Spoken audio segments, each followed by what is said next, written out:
what is the life? What is the life? What is not the life? Did Paul live the life? And we read about how many times he faced trouble, was stoned, shipwrecked, eventually lost his physical life. Did Jesus live the life? But he says, I am the way, the truth, and the what? And the life.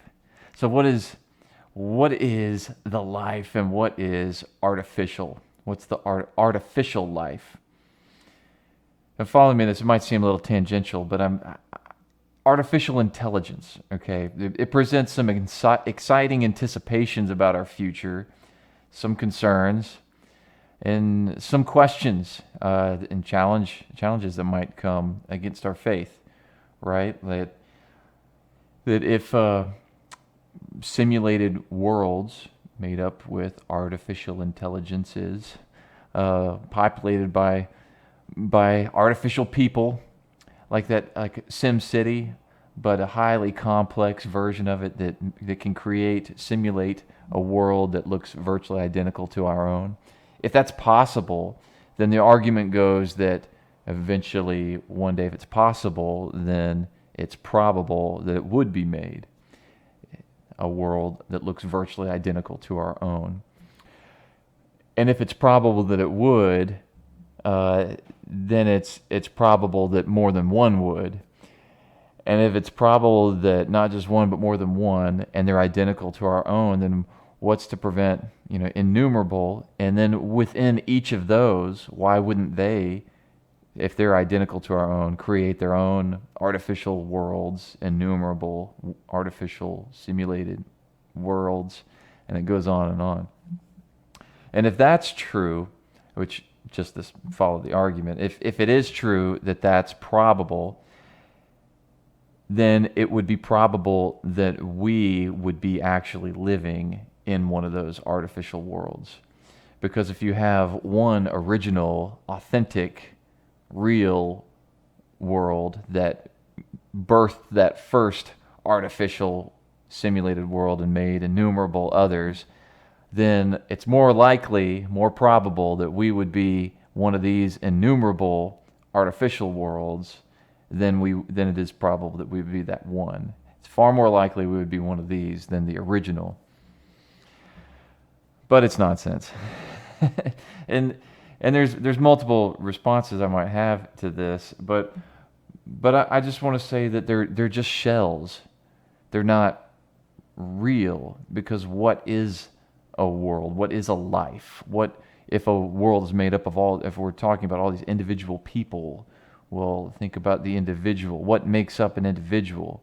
I'm not just a machine, a biological machine or a digital machine. I have consciousness derived from a soul, a spirit, something that cannot be digitized. So if it's just a shell, right? Like think of a beetle. You ever see the beetle sitting on a tree, and you come up to them and you realize that it's just a shell they're left clinging to the tree like a shed skin. The beetle is gone. The beetle is absent.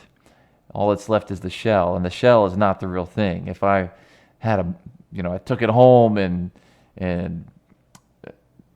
had a beetle collection. All I had is all these little shells populating my beetle collection. I really don't have a beetle collection. I have a shell collection, a beetle shell collection. It's not the actual thing. The beetle's absent. A human without a soul or spirit it doesn't exist. It's not real.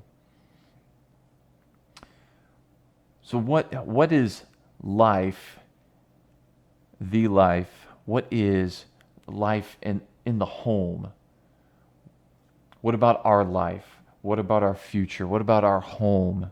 What are we building here? Is it artificial or is it genuine? Is it the real thing? Psalm 127 says, "Unless the Lord builds the house, they labor in vain who build it." You want to build a real house? Unless the Lord builds it, you're laboring in vain at what you're actually doing. Unless the Lord builds the house, they labor in vain who build it. Unless the Lord guards the city, the watchman keeps awake in vain. It is vain for you to rise up early, to retire late, to eat the bread of painful labors, for he gives to his beloved even in his sleep. Behold, children are a gift of the Lord, as if to stop and say, let me give you an example. Behold, Exhibit A, look, children are a gift of the Lord. The fruit of the womb is a reward. Like arrows in the hand of a warrior, so are the children of one's youth. How blessed is the man whose quiver is full of them. They will not be ashamed when they speak with their enemies in the gate. It's an example of something that is, we have more control over building the physical house. I go buy the wood and get the contractor and decide that's what's going to happen and more or less set a date and it's going to be built. We have less control over when a child, the Spirit is given into the life is brought into the house. So what is the spirit of your house?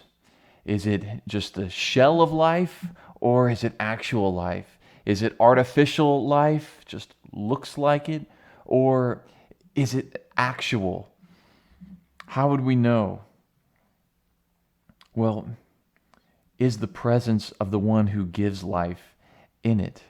I think of families that open up their homes, that see ministry going on in their homes, bringing people in, serving others, that seeing the work of God, the hand of God going on in their homes.